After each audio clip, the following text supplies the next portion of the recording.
Então, legal. Vou passar para o Paulo, que vai começar com vocês, botar os slides dele.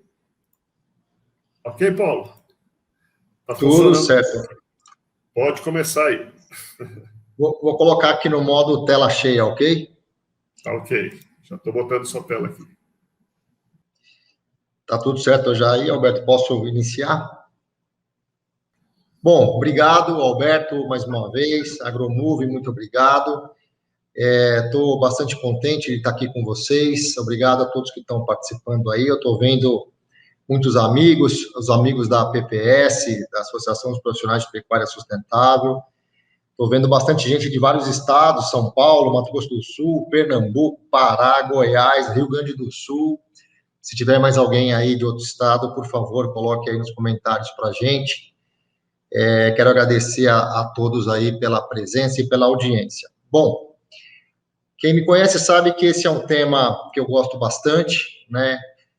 De falar de sustentabilidade no agro e, em particular, na pecuária. Isso é um tema que pouca gente sabe exatamente o que quer dizer e qual é o impacto nas nossas atividades pecuárias, né? É uma palavra bonita, difícil de falar, que pouca gente sabe o que quer dizer.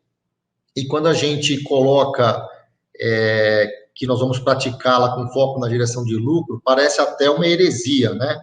Porque muita gente relaciona a sustentabilidade com coisas ambientais, sociais, né? Coisas que não estão exatamente ligadas com dinheiro, mas eu quero aqui fazer uma apresentação que desmistifica um pouco isso, né, e explica exatamente o que é sustentabilidade, e a minha missão é exatamente dizer que ela está intimamente, intrinsecamente ligada à geração de lucro, ok? Nós vamos ver algumas coisas aqui, vamos discutir algumas coisas, e vocês, no final, fiquem à vontade para fazer perguntas, porque esse é um tema bastante discutível e polêmico, ok? Bom, sustentabilidade na nossa ótica, né, e principalmente voltado às questões agro, e mais especificamente às questões de pecuária, ela precisa obedecer um tripé, que é esse tripé que a gente tenta divulgar nos nossos trabalhos em pecuária sustentável, onde a gente define que uma atividade tem que ser ambientalmente correta, economicamente viável, socialmente justa ou culturalmente aceita, né? A gente precisa respeitar as leis ambientais, e aqui não cabe a discussão se isso é um exagero, exige do produtor rural ou não, se está certo, se está errado. São leis, a gente tem que respeitá-las, né, e cumpri-las. Esse negócio tem que ser economicamente viável, tem que dar dinheiro, tem que dar lucro, né? E depois a gente pode passar aí as definições de sustentabilidade, mas essencialmente esse negócio tem que dar lucro, né? E a sociedade tem que aceitar o que a gente está fazendo, né, gente? A gente tem que trabalhar com bem-estar animal, tem que trabalhar respeitando as legislações trabalhistas, tem que trabalhar com o bem-estar das pessoas, né? Aliás, essa é uma questão que hoje está pegando bastante firme no Brasil e até fora dele, né? E a gente tem sido cobrado por muitas coisas assim, né? E a pecuária sempre foi chamada de uma vilã da atividade que explora pessoas, inclusive, né? E isso, dentro do conceito de sustentabilidade, tem que ser alterado, né? Então, esse pilar social ele é muito importante dentro desse contexto, né?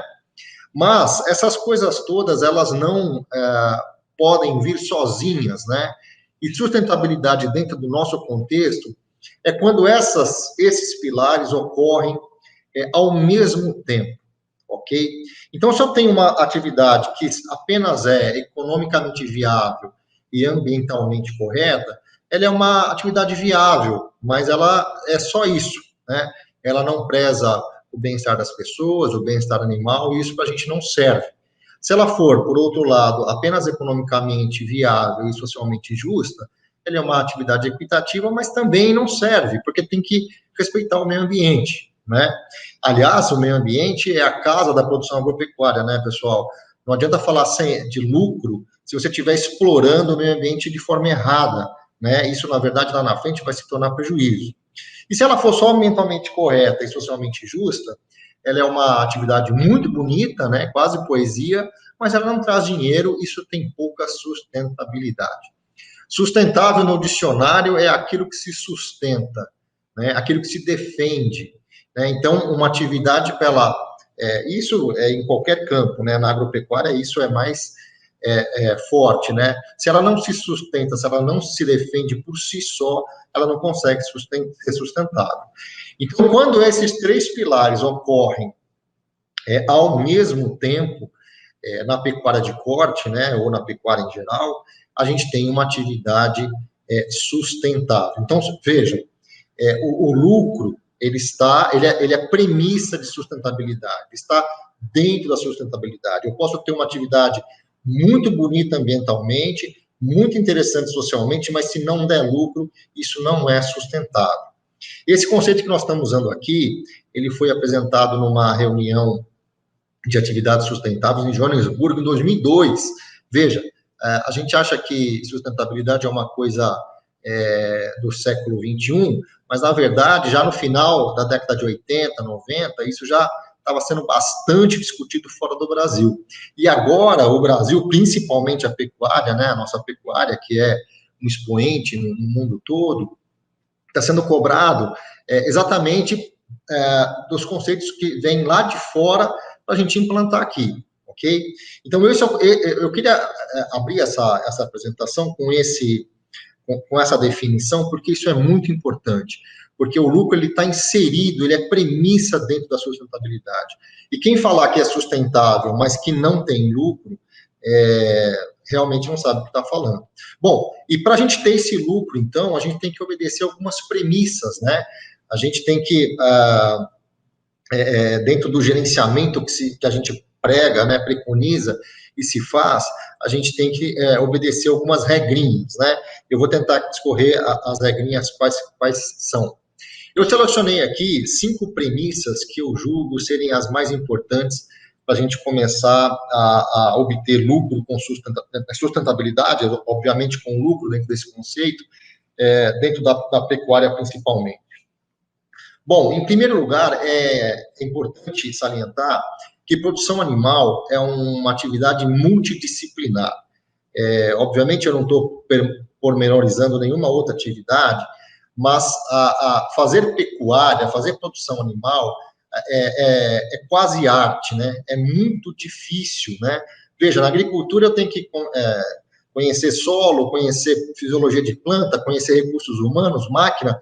Na pecuária, na produção animal, eu tenho que conhecer tudo isso, mais o animal, que é uma variável que a gente pouco controla, que tem as suas dinâmicas próprias, que interage com todos esses outros fatores e deixa a coisa muito mais difícil, né? Então, uma premissa, né, para a obtenção de lucro e para galgar sustentabilidade é conhecer o negócio profundamente, né? Na agricultura, né, o agricultor que não conhece profundamente o seu negócio, esse já saiu, esse quebrou, está fora. A pecuária aguenta um pouco mais de desaforo, mas hoje em dia, com essa competitividade e ela precisando ser sustentável para se sustentar como atividade que concorre com outras, né, é preciso que as pessoas que estão nela conheçam profundamente do negócio. E isso não é, infelizmente, uma característica da maioria dos pecuaristas brasileiros. Por incrível que pareça, os pecuaristas brasileiros não conhecem o próprio negócio. Se você pergunta para um padeiro na cidade quanto custa um pãozinho que ele faz todo dia, ele sabe te dizer. A maioria dos pecuaristas não vai saber te dizer quanto custa uma arroba, um bezerro, um hectare, uma forma de capim. É sempre mais ou menos, é uma faixa, não sabe direito como é que é isso. Essa é uma primeira premissa que eu colocaria dentro daquele bônus que o Alberto comentou, que a gente está oferecendo, né? A gente tem um e-book lá, feito a 4 mãos com o pessoal da Trato Consultoria, lá do Daniel Pagotto, onde a gente coloca isso, tá? Essa também é uma premissa lá de pecuária sustentável com lucro. Segunda premissa, a gente sempre deve, na nossa ótica, entender que a gente deve seguir uma relação benefício-custo. Então, toda vez que eu vou fazer um investimento que eu vou aumentar meu custo, como o Alberto colocou ali, né? Aumentar meu giro, colocar mais animais, tentar fazer mais com menos, eu preciso analisar um negócio que chama relação benefício-custo. Eu preciso saber quantos reais eu vou ter de retorno a cada real que eu vou investir, né? Se você não faz um gerenciamento, e aqui eu estou fazendo o link com os sistemas de gerenciamento, se você não sabe se aquele investimento é bom ou ruim para você, é melhor parar nesse momento e fazer essa análise mais detalhada, né? Porque o retorno, às vezes as pessoas falam, mas eu preciso montar um curral, mas será que precisa? Mas será que é o momento? Será que é disso que a sua propriedade ou sua atividade precisa para poder ter uma folga de caixa, para poder regularizar o fluxo? É porque não analisa quantos reais retornam de cada real investido, ou seja, a relação benefício-custo. O que isso vai me trazer? E, obviamente, né, o que a gente não consegue medir, a gente não consegue otimizar, né? Então, eu já estou começando a dizer aqui que para a gente trabalhar com sustentabilidade, para ter lucro, a gente tem que ter um bom gerenciamento do que a gente tá fazendo, né, gente? Eu preciso medir o que eu estou fazendo, eu preciso saber quanto que ganha, se eu implantar esse negócio, quanto que eu vou ter de acréscimo no meu negócio, seja em receita, seja em lucro, seja em custo, né? Eu preciso medir os desempenhos do meu pasto, os desempenhos dos meus animais, o desempenho da minha nutrição. Eu preciso começar a montar um monte de métricas, inclusive de lucro, né? Porque no fim, eu estou falando que a gente quer o lucro lá no fim, então eu preciso, inclusive, ter uma métrica para medir esse lucro. Paulo, mas é muito fácil medir lucro, né? Receita menos custo vai dar lucro. Não é assim. Será que as pessoas sabem o que é investimento, o que é custo operacional? Se eu montar um curral de 200 mil reais, aquele curral vai ser pago naquele ano, o que eu espero desse investimento? Em quanto tempo eu vou pagar isso? Nós vamos começar a estabelecer métricas para a gente otimizar o que a gente está fazendo. E aí eu começo a separar o joio do trigo da seguinte maneira: bom, essa métrica aqui está me dizendo que não vai ser um retorno tão bom fazer um curral. Será que se eu fizer uma fábrica de ração, o retorno não é maior? E aí a gente começa a direcionar, e aí sim aparece um norte para o nosso negócio, né? Em busca da sustentabilidade e em busca do lucro. E aí, gente, tem uma hora bastante importante, que é quando a gente escolhe quais são as métricas, né, quais são os índices que nós vamos começar a seguir. Quem tem paixão pela pecuária, e realmente é uma atividade muito apaixonante, né? Quem é técnico e que gosta dessa questão do aumento de produtividade, é natural que vá fazer a concentração dos seus esforços em melhorar a atividade nas métricas zootécnicas, né? Quanto que o boi vai ganhar mais por dia, quanto de bezerros que vai nascer a mais, qual é a minha taxa de concepção, se eu vou usar IATF ou vai ser monta na minha vacada, sempre olhando as metas zootécnicas. Mas eu queria deixar aqui uma dica e dizer que essa é mais uma premissa, porque nós precisamos colocar as métricas, né, os índices econômicos, acima dos índices zootécnicos, tá? Eu sei que isso pode ser um banho de água gelada em um monte de gente, e por muitos anos eu também fiz isso, mas depois que a gente começou a implantar os sistemas de gerenciamento, né, na década de 90, a gente viu que o impacto para trazer lucro é muito maior quando a gente estabelece esses índices econômicos antes das metas zootécnicas, né? E isso faz parte do gerenciamento, é quase que 80%, 90% do gerenciamento é a gente estabelecer essas métricas econômicas, né? É óbvio, as métricas zootécnicas, elas acompanham isso, né? Uma talvez seja consequência da outra até, mas as métricas econômicas, elas devem ser as prioridades para quem quer trabalhar com lucro na atividade. Desculpe, gente. Bom, e para terminar essas premissas aqui, eu gostaria de deixar essas duas palavrinhas mágicas aí, que eu defini essas palavras como mágicas, porque realmente eu acho que elas vão fazer a diferença quando a gente começa a pensar sobre o que é ser sustentável e nessa questão de obtenção de lucro, né? Nós precisamos gerenciar isso, né? Como é que quais são os índices que eu vou começar a manejar, a manipular para eu chegar onde eu quero, né? E a outra palavrinha importante é margem, né? O Alberto comentou isso. Existem algumas formas de calcular a margem, mas, a grosso modo, é o que fica, é o resultado, o que eu ponho no bolso, né? Eu costumo, nos nossos projetos, calcular a margem como lucro sobre custo, né? Então, quantos reais que retornou sobre o que eu coloquei, sobre os reais que eu coloquei, mas a gente pode colocar lucro sobre receita, lucro sobre investimento, sobre patrimônio, sobre um monte de coisa, mas o interessante é que a gente sempre esteja pensando na margem, tá? Na margem financeira, né? Não adianta o pecuarista vir para mim e falar assim, Paulo, a minha propriedade é sustentável e meu boi ganha 2 quilos por dia. Sim, é muito bom, né? Zootecnicamente falando, é ótimo, mas isso não quer dizer nada, né, gente? Eu preciso saber se esses 2 quilos custam 2,1 kg, não interessa, isso para mim não tem valor nenhum, tá? Exatamente porque eu preciso ter margem nesse negócio, senão ele não é sustentável, ele não prossegue, ok? Bom, essas 3 coisas, né? Quando o Alberto veio conversar comigo, a gente conversou bastante sobre o que uma tem a ver com a outra, né? O que impacta uma na outra, o que depende uma da outra. E, na verdade, a gente vê que uma se não é premissa para outra, talvez seja a causa, né? Para o resultado que a gente quer, né? A sustentabilidade, como a gente já falou, na nossa ótica, tem tudo a ver com a viabilidade do negócio, né? E a viabilidade do negócio tem tudo a ver com um bom gerenciamento. Eu, poucas vezes, nesses 30 anos de consultoria, eu vi lucro, né, atividades lucrativas, sem um bom gerenciamento. Arrisco dizer que quase nenhuma vez, tá? Então, isso, para ter lucro, também consequência de um bom gerenciamento, né? Se você chegar para alguém, algum pecuarista, e dizer assim, viu, mas hoje a arroba está R$320, quanto custa a sua arroba? Isso ele não vai saber, provavelmente ele não vai saber.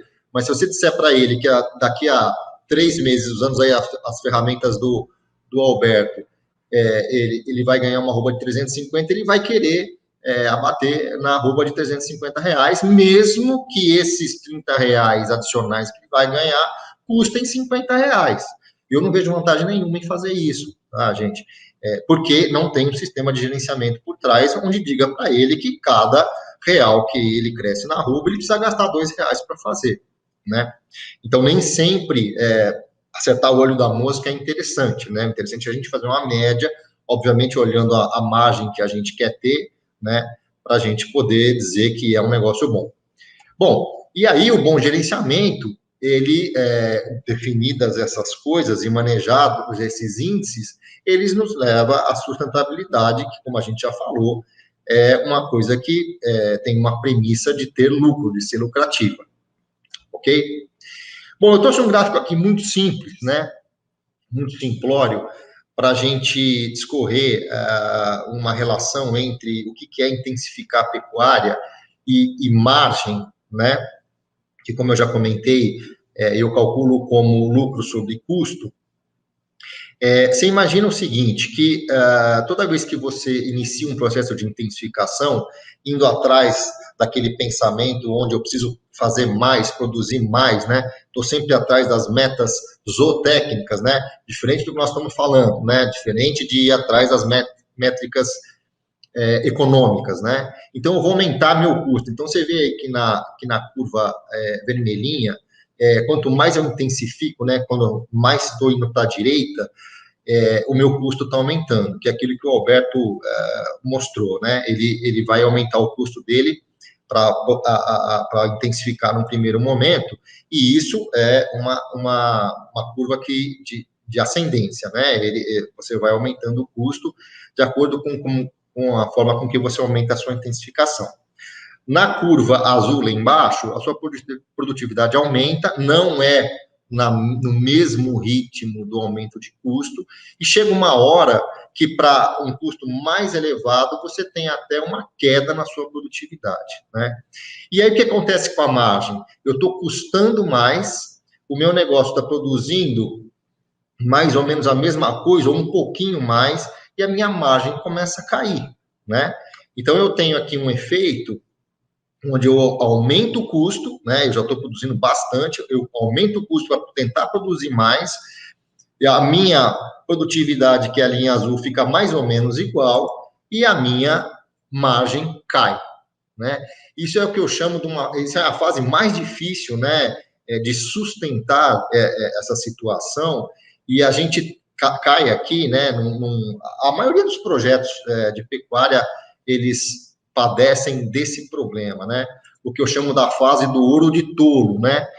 Não sei se vocês lembram do ouro de tolo, o que é, lá em Minas Gerais, né? Quando os portugueses estavam procurando ouro, eles acharam a pirita, que é um mineral que brilha igual ouro, mas não era ouro, né? Então, eles trabalharam para tirar esse mineral, no fim foram vender, não era ouro, não valia nada. E essa é a fase que está mostrada ali no gráfico do lado direito, né? Que é o pior dos mundos, né? Na pecuária, né? Para quem está procurando só as métricas zootécnicas, onde você tem um custo muito alto, os acréscimos em produtividade já não valem mais a pena, né?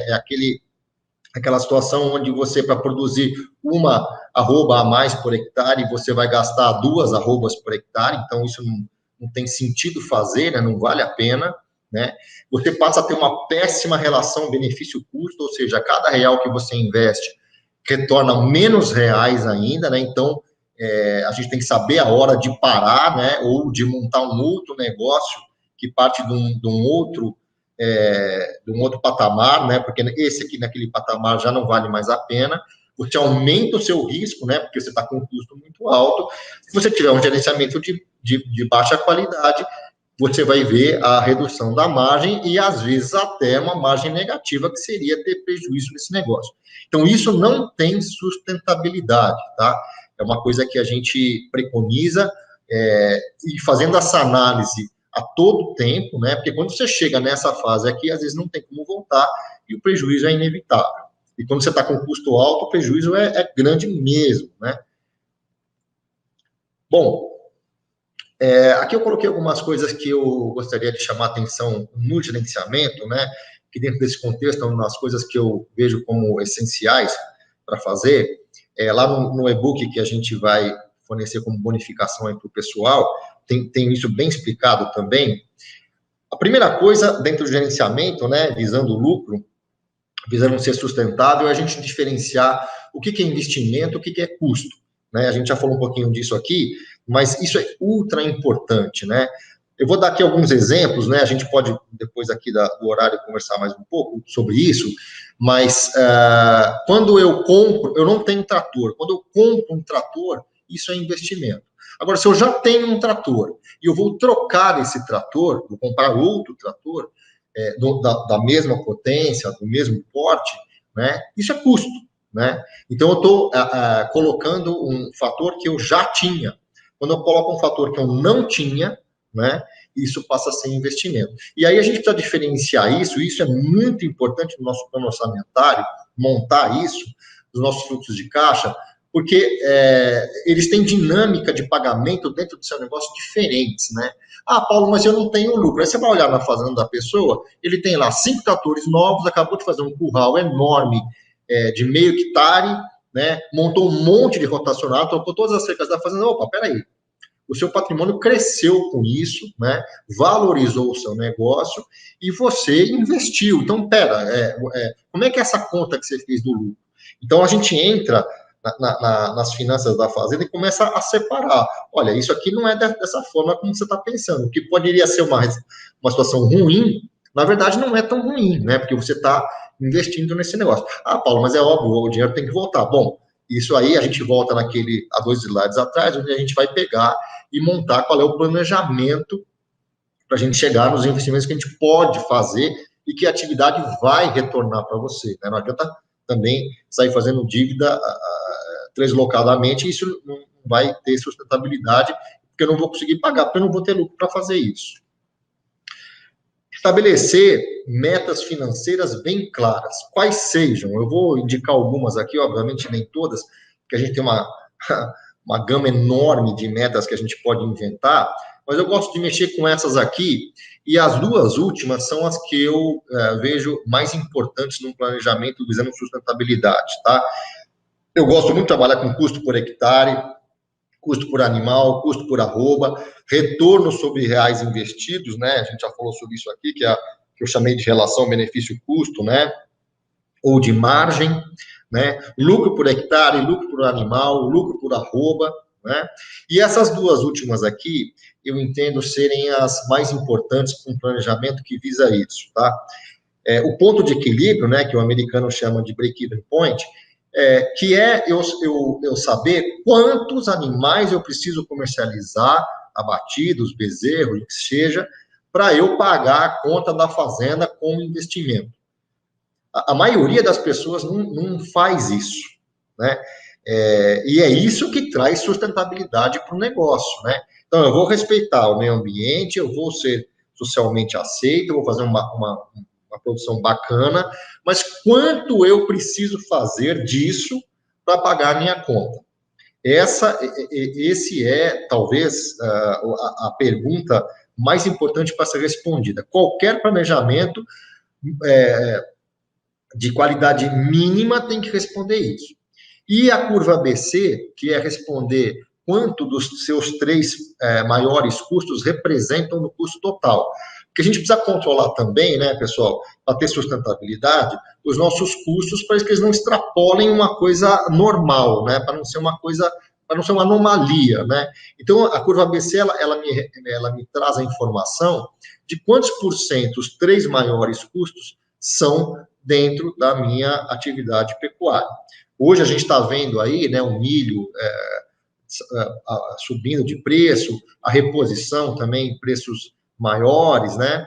E certamente nutrição, animais de reposição, mão de obra são os 3 normalmente, né? Quando não há nenhuma anomalia, normalmente são os 3 fatores que são as maiores porcentagens do nosso negócio.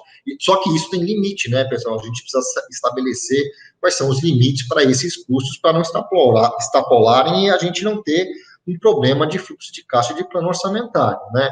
Então, precisa acompanhar isso, né? E eu indico que a gente acompanhe isso mensalmente, tá? Para a gente conseguir trabalhar com sustentabilidade e se algum custo desse estourar, a gente não ser pego de surpresa e não ter uma surpresa desagradável, tá? Existem outros, tá, pessoal? Isso aqui é só uma sugestão, tá? É o que a gente costuma fazer nas propriedades. Bom, o que a sustentabilidade traz de impacto nas nossas vidas hoje, né? Na nossa vida pecuária, do Brasilzão pecuário, né? Bom, hoje a gente vive muitas questões de restrições mercadológicas, né, internas e internacionais, né, as externas, né, os mercados estão ditando o que eles querem comprar da gente, né, então, aqui dentro do Brasil, por exemplo, a gente sabe hoje que a gente tem plantas frigoríficas que não podem comprar de propriedades que não estão conformes nas suas questões ambientais, por exemplo, né? As questões trabalhistas também têm judiado bastante da gente, né? E a gente tem que seguir a legislação, mas a gente sabe que a gente tem restrição mercadológica também por questões trabalhistas, né? Então, a gente adquirir sustentabilidade impacta no lucro, né? Nesse caso aqui, inclusive nas vendas, na comercialização, que o Alberto comentou bastante, em virtude de restrições mercadológicas, né? Eu tenho, hoje, nos nossos clientes aqui, a gente tem alguns problemas com algumas redes de frigoríficos que a gente não pode vender em função de problemas ambientais, né? Então, eu preciso atacar esse fator também para eu poder, sem eu conseguir vender, eu não consigo fazer nada na fazenda, né? E aí, procurar lucro passa a ser uma coisa insana, porque eu preciso resolver a minha restrição mercadológica. Eu tenho também tentado, a gente tem feito esforços para evitar restrições ambientais e sociais, né, que a gente tem falado aí, que não são só as mercadológicas, né, porque hoje, se você for falar de qualquer autuação ambiental, são valores expressivos, né, as sociais também, né, então isso entra já sai da questão da compra, né, do pessoal do nosso produto e vai para o lado do custo, né? Eu vou começar a ter embargos, vou começar a ter autuação de valores altos e eu começo a inviabilizar o meu negócio e ele não se permanece sustentável, né? E essas restrições também tem uma parte, aliás, uma grande parte que vem de fora, né? E eu preciso tentar equacionar isso daí. Bom, algumas certificações também trazem impacto na sustentabilidade, né? Eu coloquei algumas aí que a gente já trabalhou, né? Algumas nem estão mais funcionando hoje. O caso da Rainforest Alliance, por exemplo, ela não está mais no Brasil fazendo pecuária, né? Mas eu quero lembrar, o BPA da Embrapa, por exemplo, é uma excelente iniciativa, né? A gente trabalhou muito com ele, porque ele organiza a casa, né, da fazenda, né? E isso te obriga a calcular os índices e aí em cima desse gerenciamento, né, que vai mudar a lucratividade das atividades, né? Recentemente, a gente montou um projeto junto à Acrimate, lá do Mato Grosso, também com o objetivo de sustentabilidade, onde também a premissa era trazer lucro para o pecuarista, né?